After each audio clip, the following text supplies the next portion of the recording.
Good morning, afternoon, evening, night, whenever you're watching this. Welcome back to the Mr. Sinn channel. Today we are going to review social emotional development. Now, when talking about social emotional development, we are talking about how individuals learn to recognize and regulate emotions, interact effectively in various situations, and approach challenges with healthy conflict resolution skills. Social emotional development also includes an individual developing empathy, building secure relationships, and understanding one's roles, values, and identity within social and cultural contexts. We can see that an individual's direct and indirect environment often play a role in shaping an individual's social emotional development. Theories such as the ecological systems theory explore how social environments influence the development of an individual. But before we do that, don't forget to take out your guided notes. You can find a link to the notes that I made for you in the description of this video.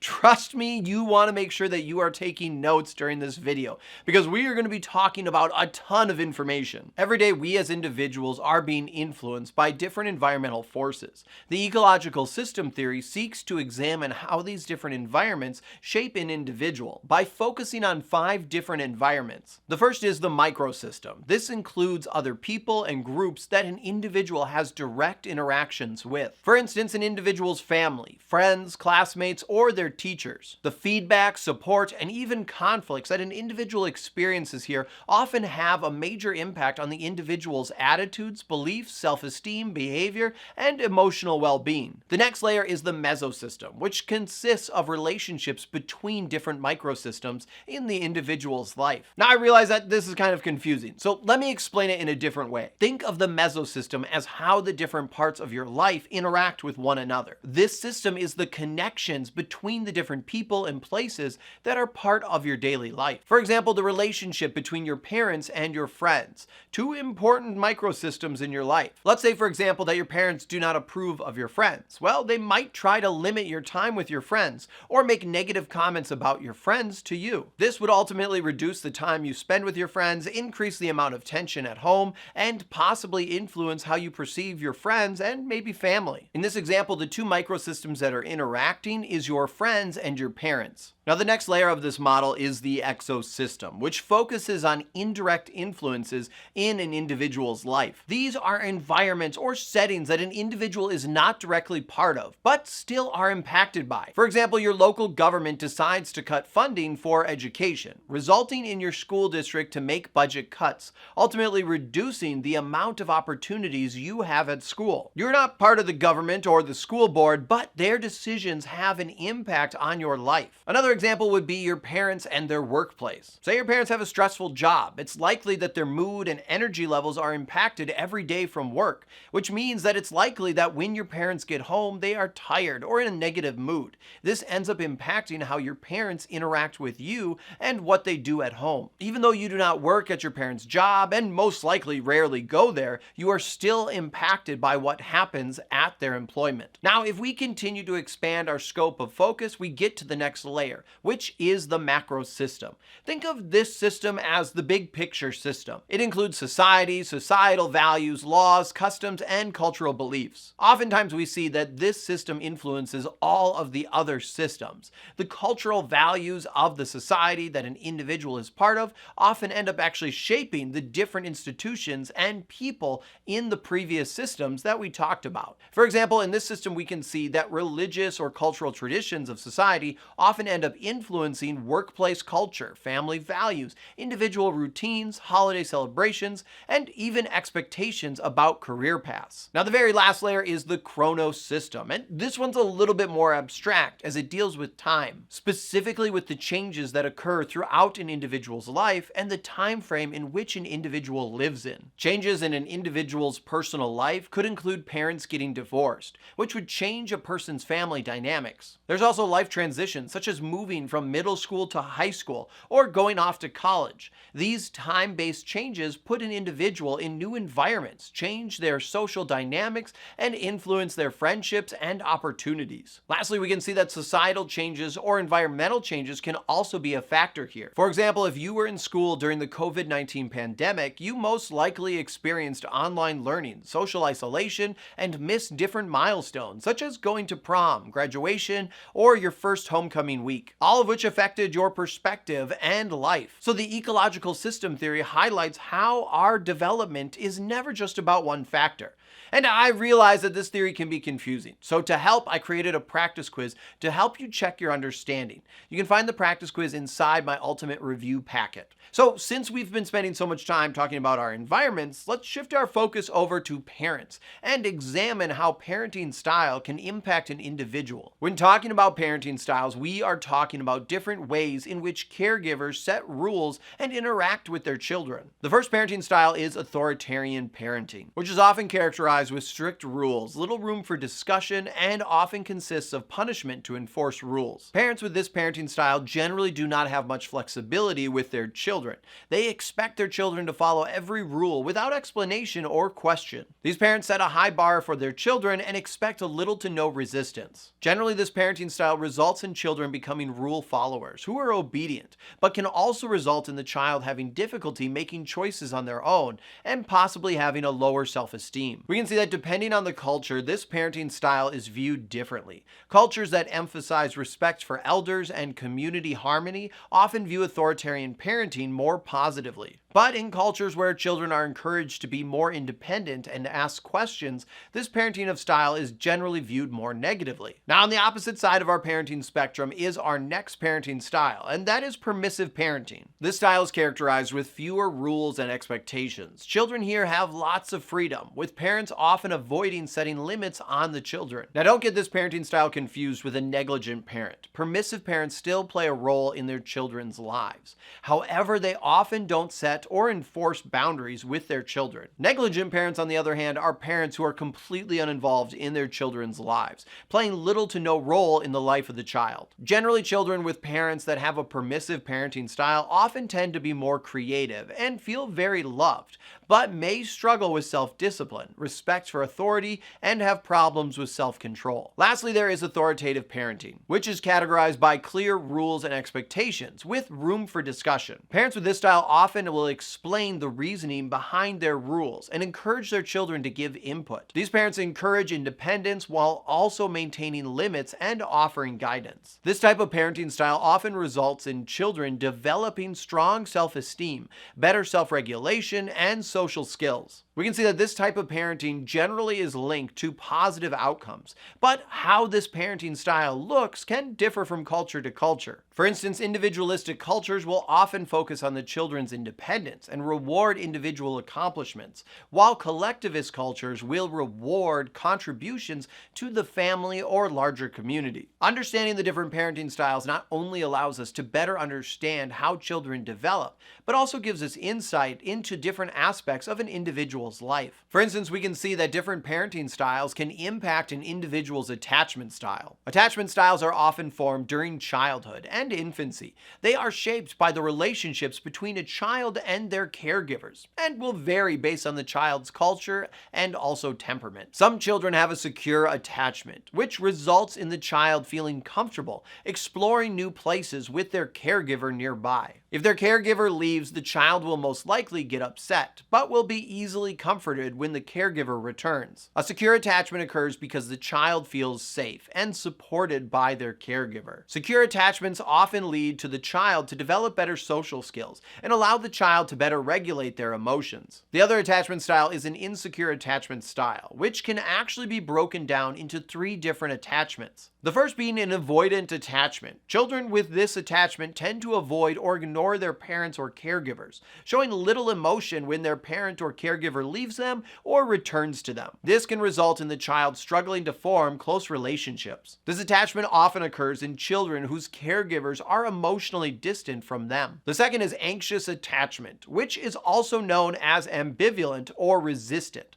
Children with this attachment are overly dependent on their parents and show extreme distress when separated. However, even when their parent returns to them, they often will resist their comfort, which indicates a lack of trust. This attachment may result in fear of abandonment. Anxious attachments can form in a child when the caregiver is inconsistent with their responses and care, resulting in the child never knowing what to expect. Lastly, there is disorganized attachment. Children with this attachment have often experienced inconsistent or possibly even frightening caregiving. Children with this attachment often show confusing or contradictory behaviors and can result in the child having emotional and behavioral problems. Now, it isn't just the way the caregivers interact with children that shapes their attachment style. A child's temperament plays a major role as well. Remember, temperament refers to the child's personality traits. For instance, are they easygoing, shy, or do they get angry easily? Generally speaking, if a child has an easy temperament, it is likely that they are generally calm and adaptable,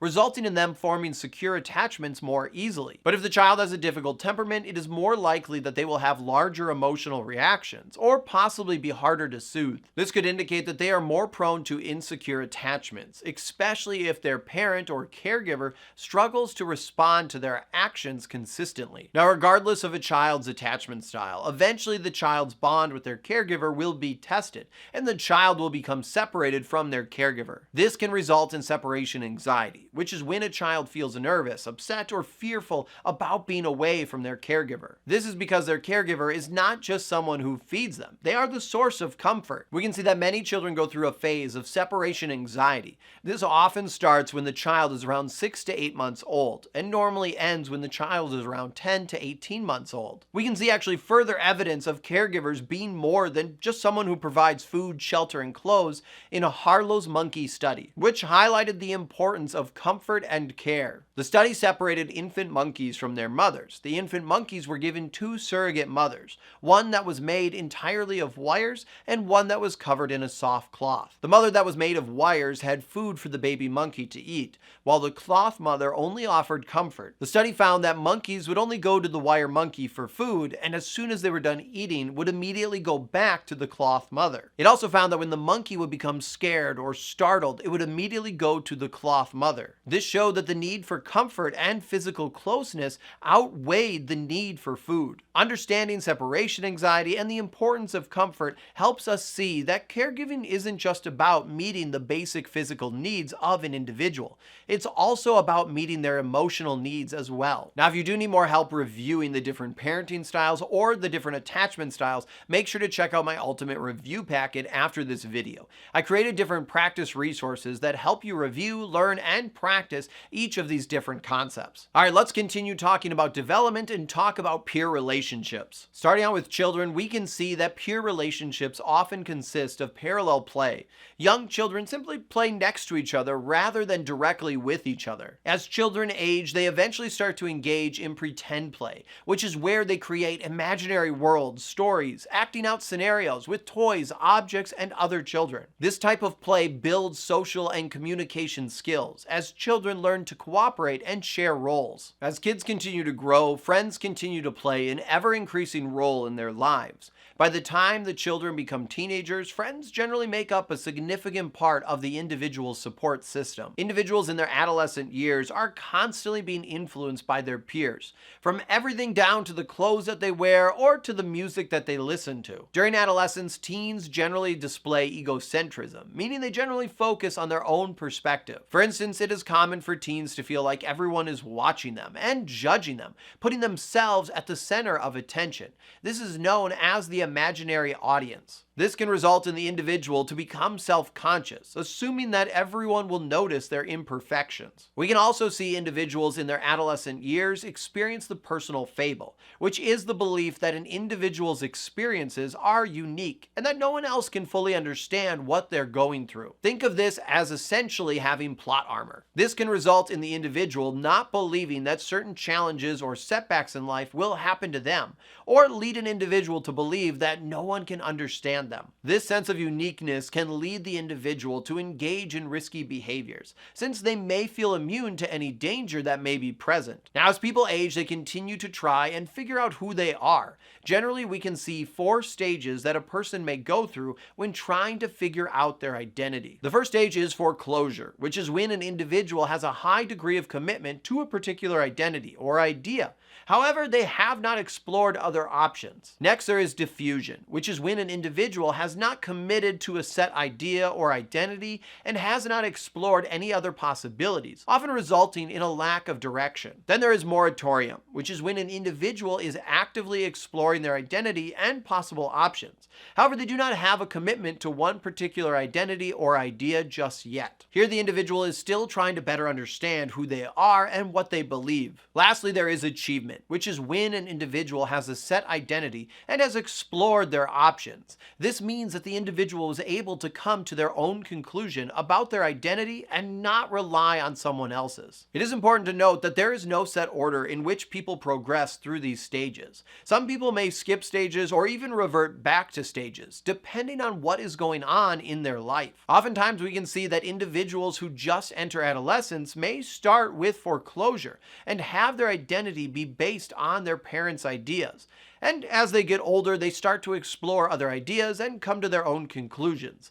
But each person is different, and there is no one set path. Now, I realize I just quickly went over these stages, so to help, I created a practice quiz that reviews the different stages and concepts. Plus, I added explanations for each answer. That way you can see why the answer is right or why it's wrong, to make sure that you truly understand all of this information. Now, eventually, individuals transition into adulthood. The time that this happens is actually different for each culture. Different cultures have different timelines for when it is considered normal to hit certain milestones in life. This idea that adulthood begins when major life events occur is referred to as the social clock. This is the societal expectations about when major life events should happen. Some cultures believe in emerging adulthood. This is where individuals in their early 20s explore their career paths, relationships, and identities, all before taking on full adult responsibilities. To better understand how individuals interact with others in adulthood, we can also look at attachment style that an individual formed during their childhood. Secure attachments often lead an individual to more easily trust and communicate with others,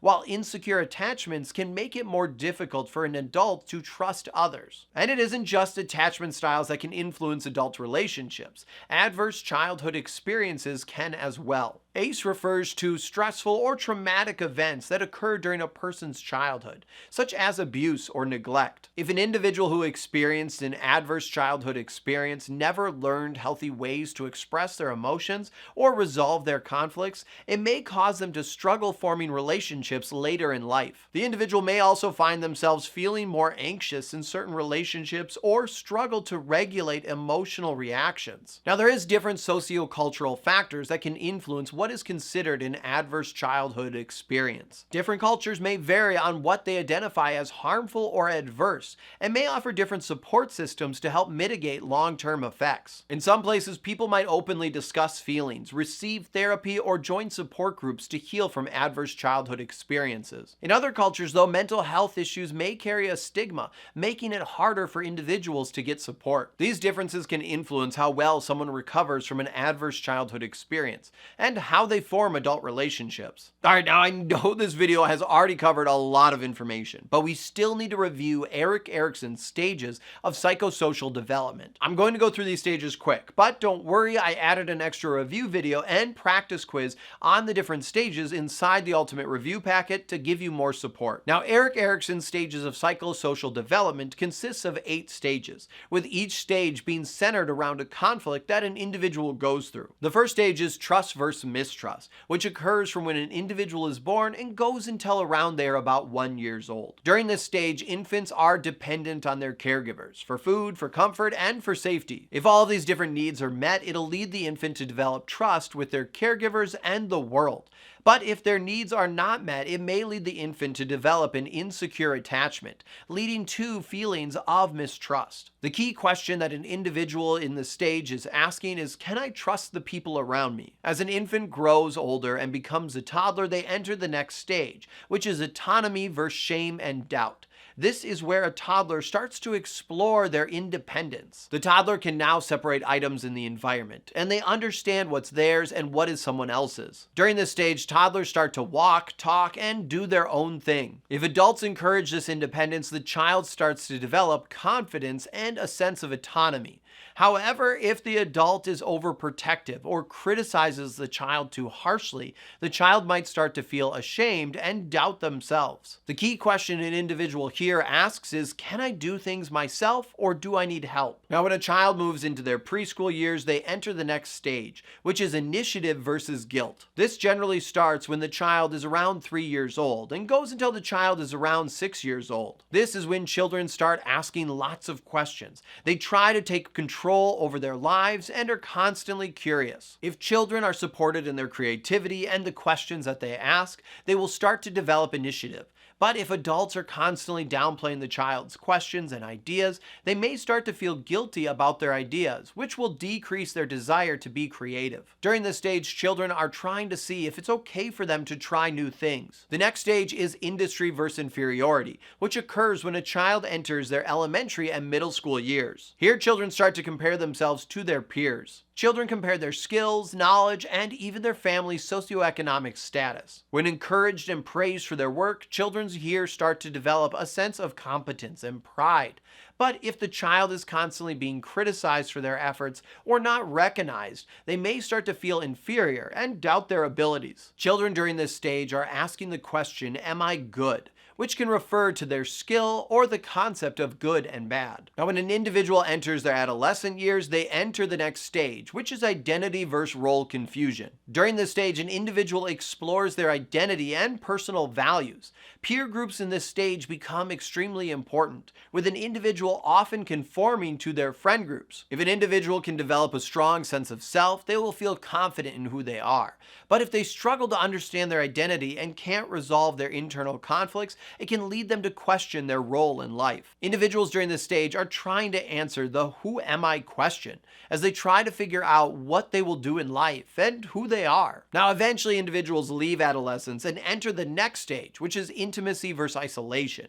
This occurs when an individual enters their early adulthood years. During this stage, young adults are looking for meaningful relationships, entering their careers and possibly getting married and starting a family. If individuals are able to find a career or another person that they can trust and be themselves with, they often will become more satisfied and happy. But if they struggle to find meaningful relationships or a career path, they may become isolated and feel lonely. The question that individuals during this stage are trying to answer is, can I form close relationships? Now, when an individual enters middle adulthood, they transition into the next stage, which is generativity versus stagnation. Here, adults focus on providing for the next generation and contributing to society. Individuals will often continue to advance in their career, participate in their community, and raise their family during this stage. Success here leads an individual to feel useful and accomplished. But if an individual struggles to find these things, they may feel stuck, unproductive, and stagnant. Here, individuals are asking how they can contribute to the world. Lastly, there is integrity versus despair, where individuals will reflect on their life and think about their accomplishments. If an individual has little to no regrets in life, they will often have a sense of fulfillment, which will allow them to accept their older age and even death more easily. But if an individual feels like they have not done enough in life and has many regrets, they may struggle with old age and the concept of death. Individuals here are reflecting on their life and asking the question, did I live a meaningful life? So we can see that not only do these stages contribute to an individual's development, but they also build off of one another, with what happens in past stages impacting the individual in future stages. All right, now this video is a big one, and we just covered a ton of information. Remember, to truly understand all of this information, you need to practice, and you gotta be active in your learning. Now's the time to go over to the Ultimate Review Packet and practice everything that you just learned. Make sure you take the different practice quizzes and check out the other resources in the packet to support you in your studies.